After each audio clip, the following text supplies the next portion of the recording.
This month marks the 6-year anniversary of when WWE first went PG at the Great American Bash 2008 pay-per-view. I believe was the first event held under the new PG banner. And since I get a lot of questions on hashtag AskGSM through Facebook, Twitter, and everything else regarding the PG rating, whether they'll go back to PG-14, the Attitude Era, my favorite matches from the PG era, stuff like that, I figured I'd talk about it all in this one video commemorating the anniversary of the PG rating 6 years later. So with that being said, we'll start off with the reasoning as to why WWE is PG in the first place. Okay, so a lot of people credit the whole Linda campaign thing and her running for Senate here in Connecticut. I mean, I live in Connecticut, so I would know. A lot of people credited that for the reason why WWE went PG was for it to look good for when Linda ran for Senate twice, might I add, in 2010 and 2012, losing both times, losing a considerable amount of money, significant amount of cash. But that being said, though, that was definitely not the sole reason, if a factor at all. From what I understand, I mean, there could be plenty of more reasons, and I'll get to that in a second. But the main reason I believe why WWE went PG was because of their agreement with Mattel. I think who took over in place of Jakks Pacific in terms of action figures, the championship belts. Their entire merchandise is made by Mattel, and they made a lot of money off their deal with Mattel over the last 6 years. And one of the clauses of the contract when they signed with them was for them to go PG. So I believe that was the biggest reason as to why they have since gone PG. I think they just re-signed another contract with them. So to answer the most obvious question of all, WWE is no, they're not going back to PG-14 anytime soon, if ever. I mean, the WWF at one time, WWE, whatever, was at one point PG, I believe during the 80s, during the whole cartoon era and stuff like that, before going back to PG-14, or going to PG-14 for the first time ever. I'm not exactly sure what it was back then, but you know what I mean. So I'm not saying it's out of the question that WWE will never go back to PG-14. But even if it was to go back to PG-14, TNA is PG-14, and it's not the Attitude Era that we all know and love. And it's debatable whether what's better, WWE, TNA. It's all personal opinion. But TNA has had the capability for years to do stuff that WWE did back in the late 90s. It's just not the 90s anymore. It's 2014. It's a completely different era. It's a completely different time.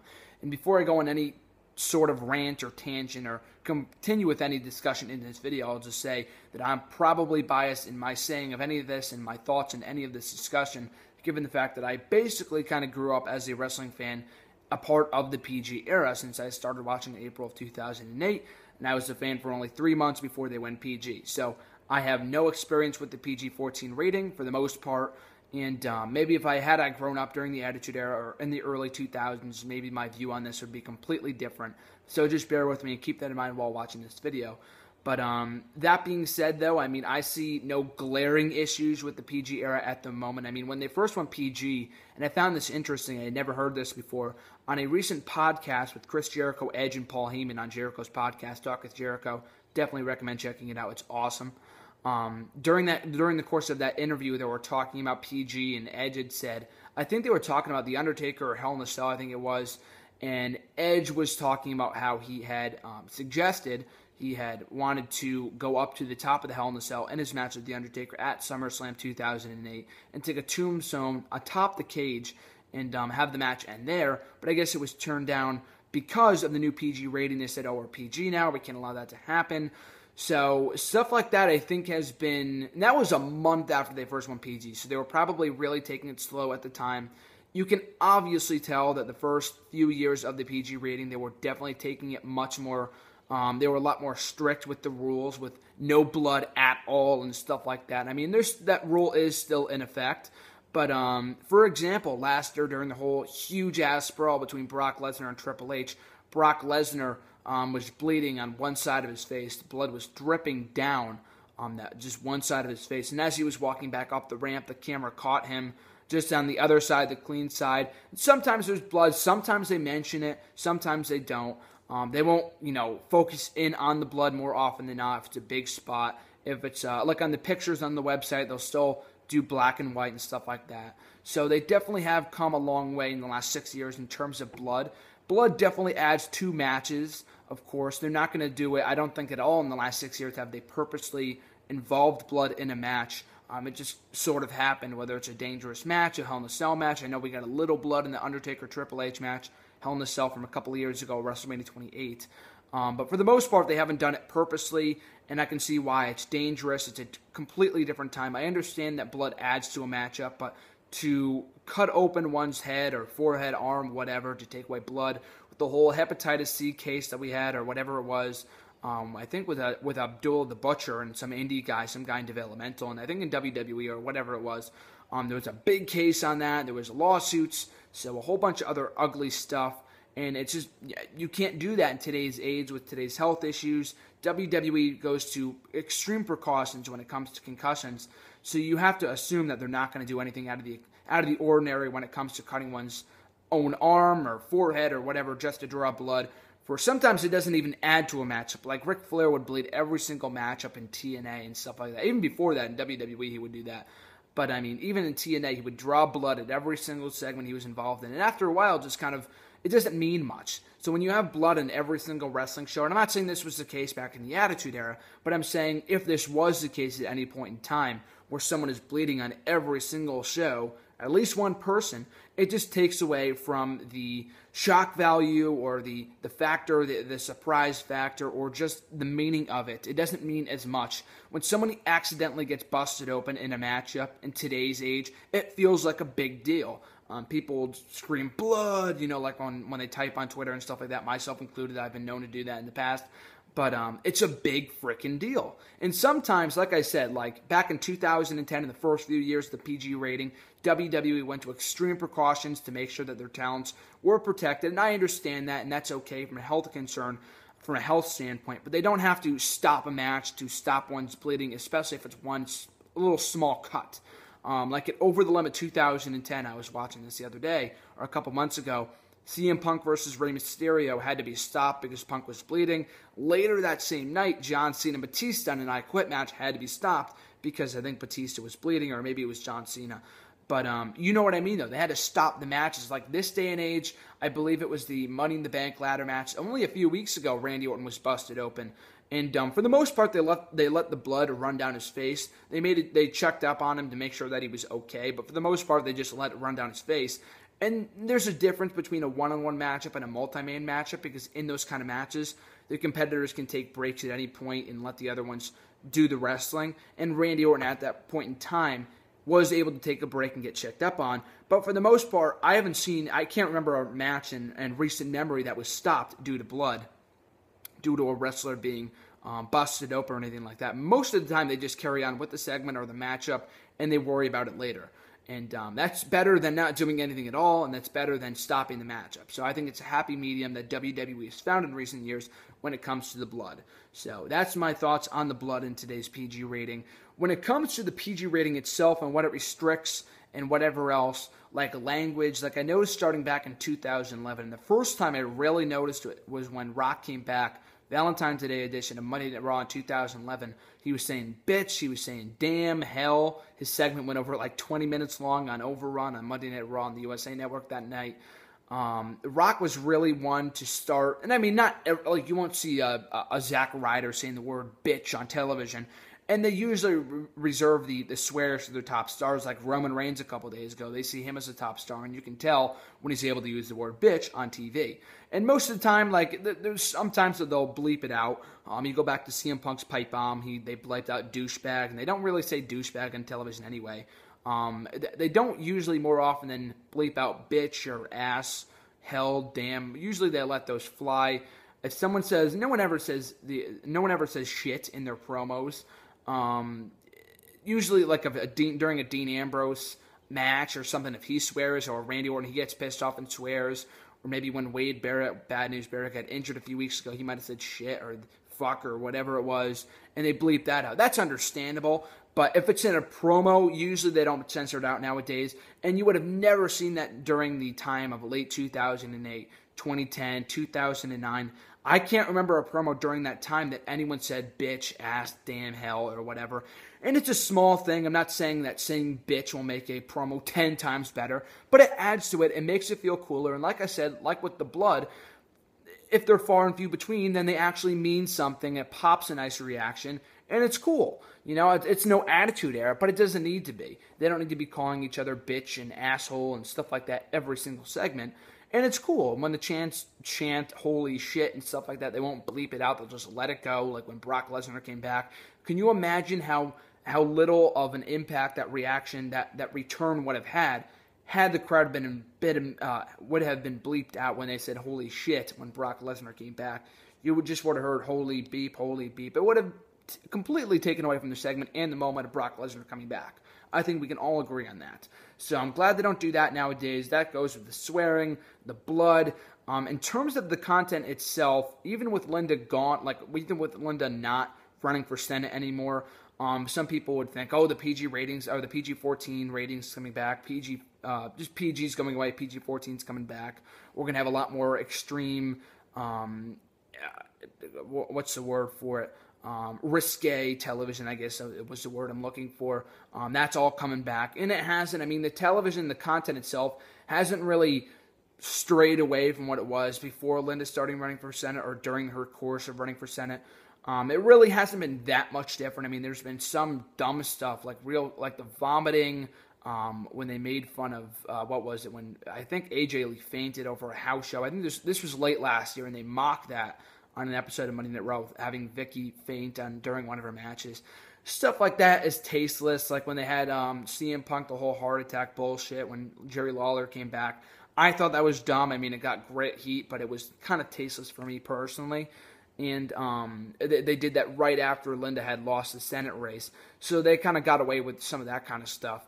But for the most part, you can't really blame them for not doing it. I don't think if they did more risque stuff, it would add to the product. The product as it is right now is actually pretty good compared to what it was maybe in 2009 and 2010. 2011, and like I said before, they already started breaking the boundaries. They started pushing the limit when it came to swears and blood and stuff like that. That's as PG-14. That's as PG as it's gonna get. PG-14 as it's gonna get in today's PG world. But with the Attitude Era, like I said before, it's not just wrestling that has changed since the late 90s. It's everything. It's a completely different world. The late 90s were a time of revolution, of rebellion, fighting back against the man, and wrestling fit that mold so perfectly during the course of the late 90s. But it's just not that type of world anymore. We live in such a sensitive world, such a PC world, political correct world, that it's hard to get away with that kind of stuff. If they did anything they did during the course of the 90s, in today's age, during today's product, WWE would get called out on it. And it takes away from the charities. That's what today's PG rating allows. Great stuff like the charities, the donation, the sponsors. You go PG-14, you start pulling that shit again, all that stuff goes away. It makes WWE look bad. They still get bad press here and there for dumb shit like the steroids and dumb stuff like that. That's not technically a part of the PG rating. That's another video for another day. But even that kind of stuff, like the wellness policy, has given them good press. I mean, people like Nancy Grace, that bitch, will go on her show and start ranting about the Ultimate Warrior using steroids 30 goddamn years ago, you know what I mean? So it's a completely different world. Wrestling, it's not a perfect world, and then they don't get any bad press at all, but it's definitely a lot less than what it was back in the late 90s. I mean, dating back 4 years ago, I was writing a report from one of my English classes in high school, I think it was during my freshman year, about, the paper was about why wrestling was a bad influence for kids. And I mean, this is coming from the biggest wrestling fan in the world. I just wanted to write something wrestling related, and I thought it'd be awesome to write about that, so I did. But, just looking up on these websites and finding reports, nothing from the last 10 years, but more so from the late 90s about how parents wouldn't let their kids watch TV. And I was thinking about this a few days ago, but had I been raised in the Attitude Era, because I was born in 1995, so I'm 19 years old as I film this video. Just turned 19 about a month ago. But if I grew up during the Attitude Era, I mean, I did grow up during the Attitude Era, but if I started watching during the Attitude Era and started watching in the early 2000s, mid-2000s, I probably would not be sitting here talking to you today because it was far too risque. I have the kind of family that would not allow something like for me to watch that. I didn't grow up watching a lot of immature television stuff that was like far beyond my age and stuff like that. 4 or 5 years old, I could not imagine sitting there and let my parents get away with me watching stuff like what happened during the Attitude Era. So that's honest to God truth. I think it's probably for the best that I started watching during the PG rating. Because had I start watching during the 2000s, even late 90s, mid 2000s even, I probably would not be watching today because my parents would not have allowed me to watch it. And then I probably would have never gotten back into it when it went PG. So with that being said, it's probably for the best that I started watching during the PG time. But that being said, though, I mean, it's come a long way in terms of, like, even how the Divas are portrayed. You can say that the Divas division is boring as all hell and that they have no storylines, which is true and a valid complaint. But you go back, and I've reviewed pay-per-views, from the early 2000s, even a couple years ago, back in 04, 05. Go back and check out my reviews of Great American Bash 04 and 05. Shameless plug. But the way that they portray their women is just as sex objects. And I mean, it's entertaining for the male viewers. I'm not complaining about that. As a male viewer, I enjoyed that. But in terms of feminism and stuff like that, it would not fly in today's world because it's just not how women should be portrayed. Like TNA, for one thing. I mean, we're talking about WWE here, and they have a PG-14 rating, so they got away with this bullshit. But I think it was in like late 2010, early 2011, or whatever it was. I think might have been 2010. I'm not exactly sure. But they had the knockouts, dressing up in bikinis every single week, washing cars, being called whores and hoes and bullshit like that. It's offensive to women. I mean, even to like a regular viewer like me, I don't want to see that kind of stuff. I want to see wrestling. And sometimes, I mean, even in today's world, we get 2-minute Divas matches. And it's debatable whether you can get a storyline over a Playboy cover or a match that's only 2 minutes long that has no story behind it at all. That's not offensive towards women whatsoever. But I mean, like I said before, like had I grown up during that time of 04, 05, 06, I probably would not have been able to watch it because of the rating, because it was so risque and stuff like that. I probably would have stopped watching because my parents would have allowed me to, and I would have never gotten back into it. You know what I mean? So that being said, I mean, I remember I first started getting into it, and you can watch my past videos on this. I talk about this in like every single video I do. But I started watching in April of 2008. But there was a time before that, a couple months before this, that I started watching, not on a regular basis. I started watching a few episodes here and there in September of 2007 before falling out of it at the end of the year. But I just remember watching a few segments with like Melina taking a shower and Hornswoggle taking her towel and stuff like that. My parents were right there and they said, "Oh, you probably shouldn't be watching this." That was late 2007. Imagine how worse it could have been 10 years prior in the Attitude Era, in the early 2000s, in the mid 2000s. So it could have been far worse during that period in time. So like I said, it's probably for the best that I started watching at the time that I did. But going back to the PG rating, bottom line is that WWE, like I said earlier on in the video, will probably, if ever, go back to the PG-14 rating. I don't think it's going to happen anytime soon, if ever again. Is it necessary if the times call for it, if today's world, if today's society stops being so PC? And I'm sure there will come a time that it will stop being as sensitive as it is today. Maybe WWE goes back to being that pushing the limit, absolute hardcore television every single week, Attitude Era 2.0. Maybe there will come a time then when that comes again. I'm not exactly sure. But one thing I can guarantee you is that there will never, ever, ever be another Attitude Era. I mean, people will say, bring back the Attitude Era. I mean, even people like me that say, bring back the Summer of Punk. And I mean, that's a completely different thing. But you look back at the times in wrestling, the 80s, the 90s, the New Generation, the Attitude Era, the Ruthless Aggression, all these great eras in wrestling. There will never be another era. There's only going to be a new era, like I've talked about, the reality era here on the channel before. You can only get a better version. We're not going to get another Attitude Era. There will never be another Attitude Era. Even if they do go back to PG-14, which, like I said, it's not likely, but if they ever do go back to the PG-14 rating, we're not going to get what we saw in the Attitude Era. It could be exactly the same as the PG era. It could be exactly the same, just the rating is different. So don't expect the Attitude Era to come back. And if the PG-14 rating does come back, and maybe we can get some risque television, but it won't be what you like, what you saw, what you loved from the Attitude Era, because there will never be another.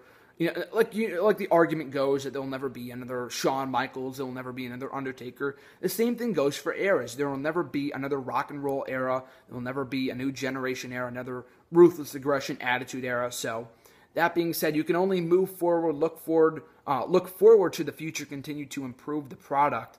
But that being said, what was I going to talk about after this?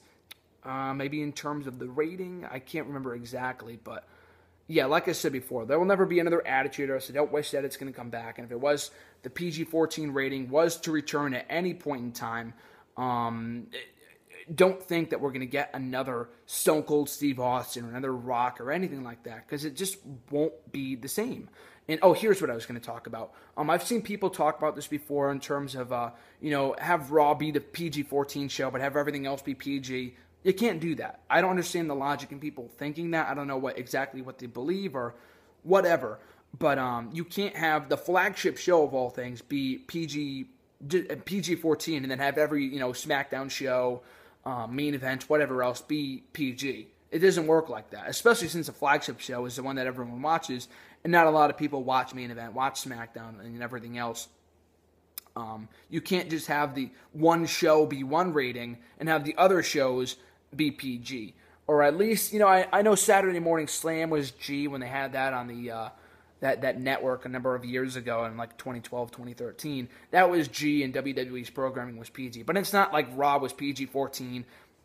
Being G still allows them to have the charities, to have the sponsors, to have the deal with Mattel.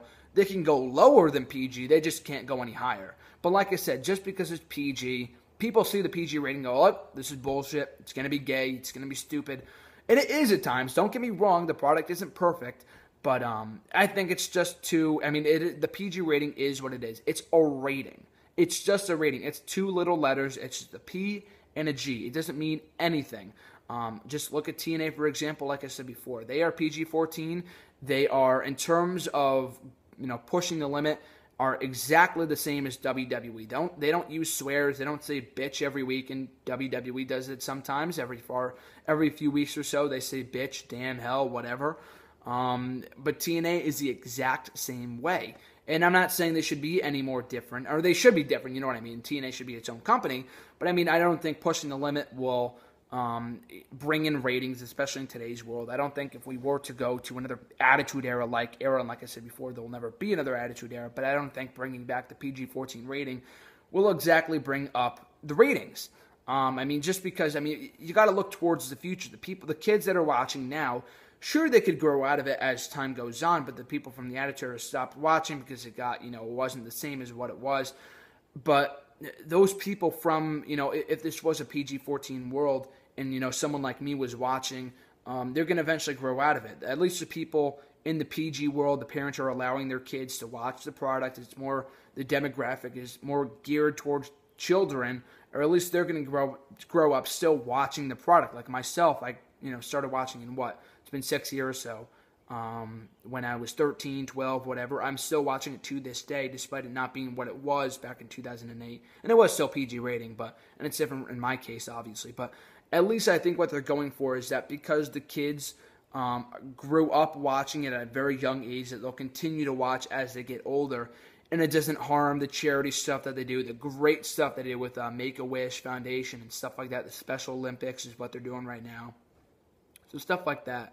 They would not be able to do if they were PG-14. And I'm not saying that Stone Cold wouldn't have gone out and granted a wish for someone back in the late 90s, but they just have a lot more people, and it's much more frequent nowadays with the PG rating. So that's going to do it for my tirade, so to speak, on the PG rating. I'm not bashing the PG rating. I'm not saying it's the greatest thing ever.